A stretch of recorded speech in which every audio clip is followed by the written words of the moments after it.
in $71,000 worth of debt right now, so let's see how we got there. Is it just me, or does it feel like everyone is credit card poor these days? Obviously not everyone, but it feels like credit card debt just keeps shooting up. I mean, in late 2024, American credit card debt hit the $1.21 trillion mark, the highest level recorded by the Fed in 20 years. And yet, at the exact same time, it feels like everyone is living it up. Every day we're bombarded with the hottest trend that everyone's impulse buying, outfit hauls where hundreds of dollars are being dropped, trendy bottles or totes being hoarded, and expensive vacation pictures are filling our social media feeds. I'm just after walking across this bridge behind me in the background.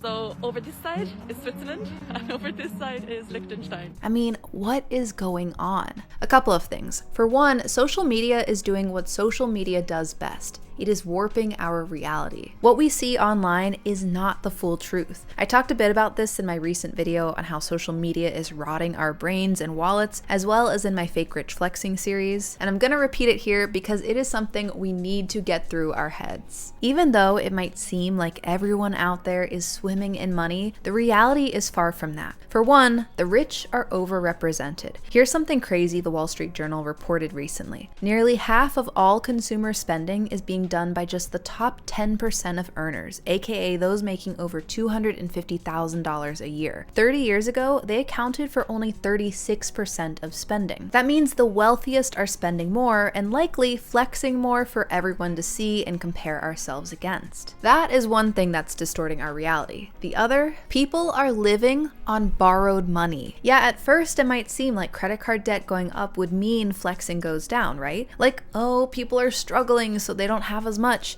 But I don't think so. I actually suspect the opposite happens more often. Flexing is a sign that credit card debt is rising, and vice versa. Just take this year's Coachella as a prime example. According to Forbes, 60% of general admission tickets at Coachella were bought through a buy now, pay later plan. 60%! That is insane. And it wasn't just the tickets, it was the lodging, the transport to the festival, the outfits, probably even the food they were eating at Coachella. All of it financed on credit. If you haven't already, by the way, go check out my video all about the buy now, pay later trap and how it's become one of the most popular ways for people to finance their spending. And just like Coachella's buy now, pay later wave, credit card debt is quietly subsidizing millions of people's lifestyles beyond their means, and in the process, trapping more people than ever. Hey, how are you? Quick question for you. So I'm flying out tomorrow morning, and I'm wondering if I can upgrade to business class with you now over the phone. I can? Awesome, fantastic. First class, I wasn't considering it, but you know what? Yeah, just put me on first class. Yeah, that'd be great. Cool, thank you.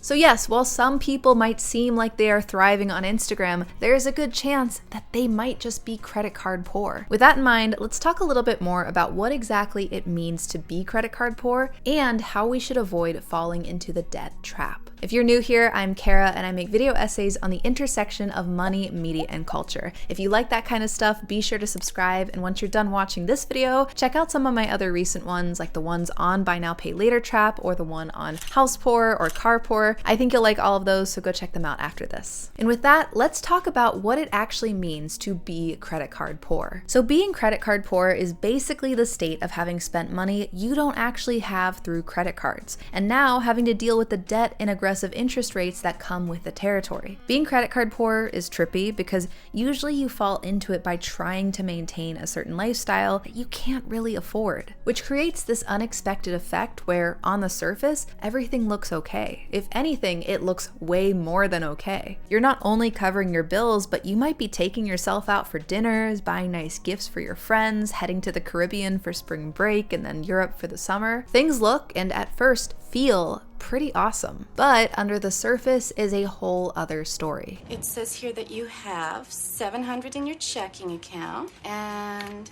$957 in savings. Beneath the flashy spending, it feels anything but awesome. It feels terrible because every purchase is piling on more expenses, more debt, more interest that you're gonna have to pay off eventually. And the more you pile up, the harder and harder it is to get rid of. Right now, the average credit card interest rate is around 24%. That means almost a quarter of what you owe is going to be charged to you every single year on top of what you already owe. So let's say that you have $5,000 of credit card debt with a 24% interest rate. If you throw $100 at that debt problem every single month, guess what happens? That only covers the accumulated interest. Even though you were putting money toward that debt, the overall number that you owe would not change. And if for some reason your interest rate ever went above 24%, even just by 1 percentage point, you'd literally be owing more every single month despite the fact that you were paying $100 monthly. Now say that you bump that up from $100 to $200 that you were putting toward your debt every single month. Yes, you would finally be lowering it, but it would still take 36 months, 3 years, in order to finally pay it off. And by then, you would have paid a total of $7,000,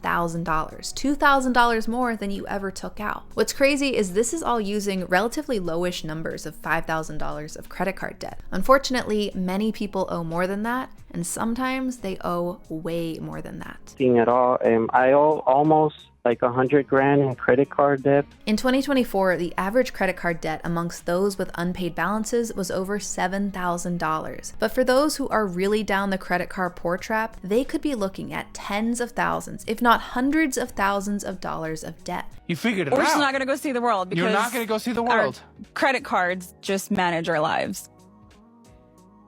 Yes. No. Well, what's the... You'll probably notice I'm using a lot of clips from Caleb Hammer's financial audit show because credit card debt is one of the most popular issues that seems to come up with his guests. And the audits are revealing for 2 reasons. One, it just shows you how many people out there have a staggering credit card debt number in the first place. And 2, it gives you insight into the flawed logic that pushes people into these situations, such as thinking of credit cards like free money. You have more credit card debt than you have in retirement. Yeah, but technically I don't spend out of my bank account. I only spend on credit cards. Before we dive into this flawed logic and the psychology behind why people fall into being credit card poor, I want to first revisit just how predatory some of these credit card companies can be and why they are that way. To be clear, I am not saying that you should not use a credit card. I actually only buy things using a credit card, and I personally love my credit card. It makes things so convenient for me, and I love getting cash back on my purchases. So when used properly, credit cards can be an incredible part of your financial toolkit. But, and this is a big but, I treat my credit card as if it's a debit card, meaning I only spend what I know I have sitting in my bank account. And honestly, I'm even more conservative than that. I usually won't even buy something unless I know for a fact that I could afford it twice and still be fine. But that is not the case for everyone, and there's a lot of things that we could point to. The lack of personal financial education in schools, the way unhealthy money habits get passed down from parents to kids, or even just the tendency some people have to brush off debt and treat it like it's no big deal. Truth is, most people who are credit card poor are probably dealing with some mix of all these things. And credit card companies know that. They want you to carry a balance because that is how they profit off of you. It's why they've encouraged a system that preys on those with bad habits or situations and makes escaping credit card debt so difficult. Credit card companies have a long history of lobbying the government to chip away at consumer protections, something that ultimately screws over a lot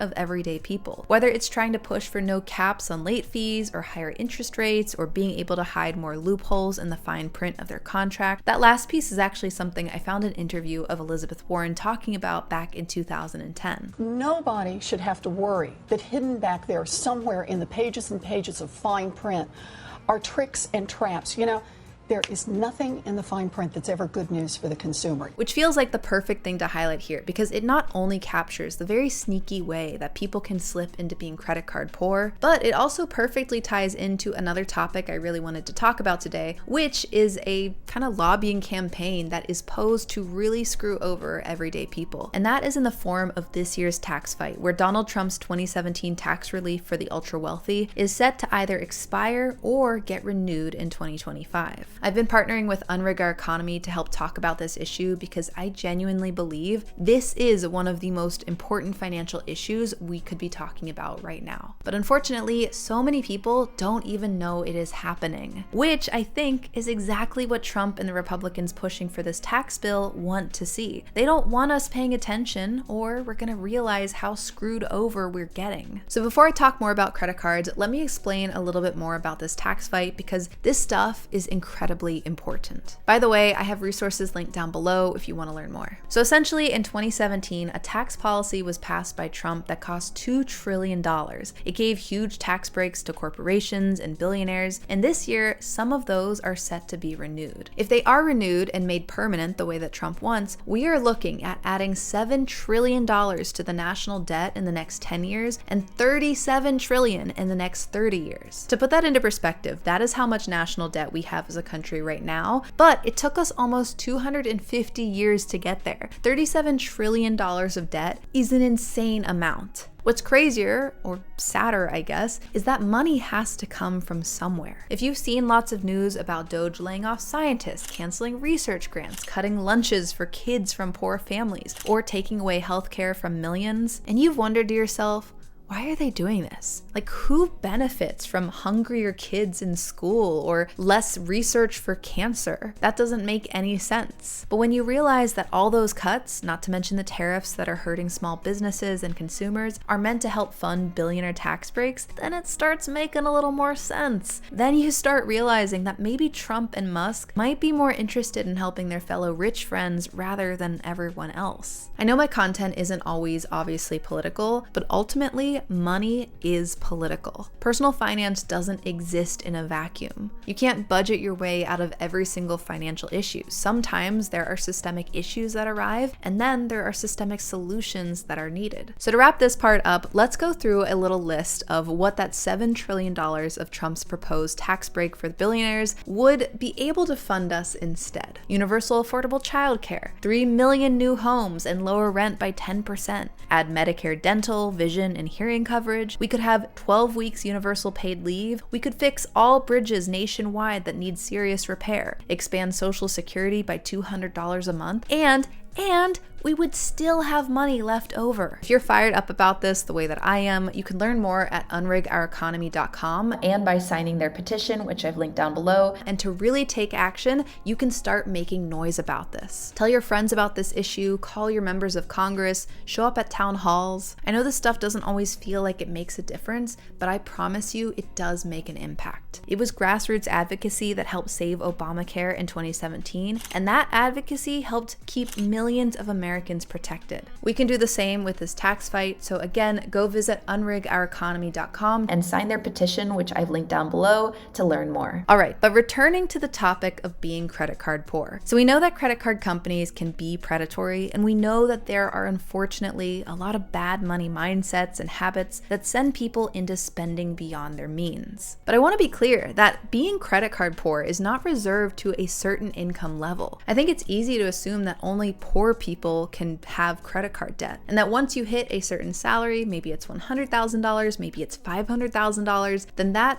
is no longer a problem. But that is the thing about the credit card poor trap. It can happen to anyone. I've said this before on my channel, but if you don't have good money habits when you're making $50,000 a year, you're not gonna suddenly have good money habits when you're making $500,000 a year. The amount you spend might go up, but you can still fall into debt. So why is that? What is the psychology that propels people toward being credit card poor? First off, we have something I've covered on this channel before called present bias. It's this idea that present rewards are always going to be valued higher in our minds than later on consequences. When it comes to credit cards, buying something on credit gives us that dopamine rush now. It lets us have whatever we want in the moment, and the pain of paying comes later, aka out of sight, out of mind. Mix that in with the illusion of wealth that credit cards give you, and you have a recipe for spending way beyond your means. For some, a high credit limit makes them feel like they have all this extra money to spend. And I kind of get it, because if you look at your credit card account, it shows you this big number. It's not only tempting, but if you have no education on the topic, it could honestly be confusing. But we have to remember, the amount of credit that we are offered is not equal to the amount of money that we actually have. At the end of the day, a credit card, it's a loan, and it comes with a cost. And the last psychological force that I'll touch on today is, of course,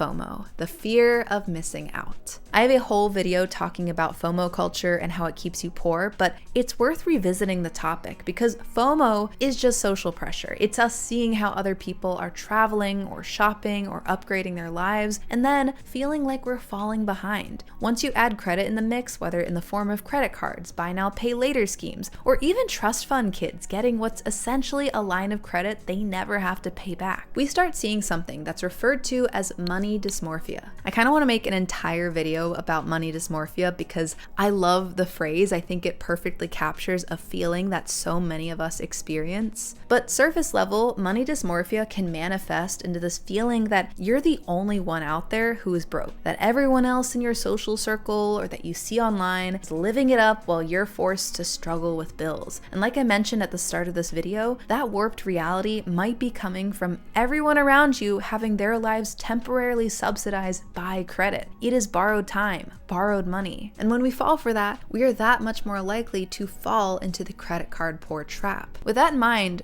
what is there to do? I always like to include some type of actionable advice or steps in my video because nothing aggravates me more than unfettered doomerism. Like, it's good to point out issues, but like, what can we actually do about it? I think that's important to include. So to avoid being credit card poor, here are a few steps. 1, pay off your balance in full every single month. Not some of it, all of it, every single time. What I do is set up my account to auto pay so that it always pays in full and I never accidentally forget about it. 2nd, track your spending before the bill hits. It's that present bias issue again because credit cards delay the pain and it is too easy to forget what you spent money on by the time your credit card bill comes around. Personally, I find budgeting apps or a spreadsheet really helpful. And 3rd, like I mentioned earlier, don't confuse your credit limit as your budget. Just because you can spend $10,000 with a credit card does not mean you should. I don't think that I have ever even gotten close to spending the amount of my credit limit, and honestly,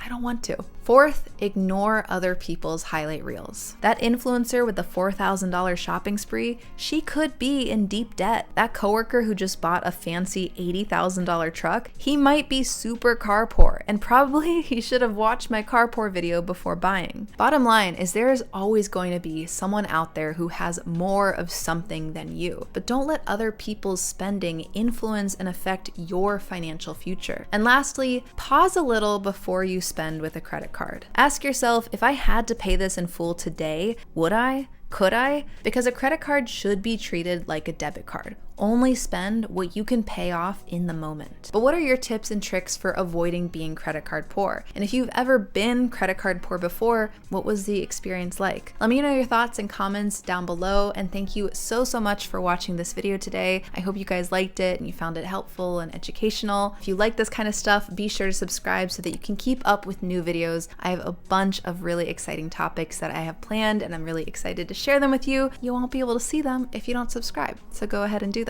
Thank you also to my patrons on Patreon for supporting this channel and those on Buy Me a Coffee. Thank you all for watching and I will see you next time. Bye.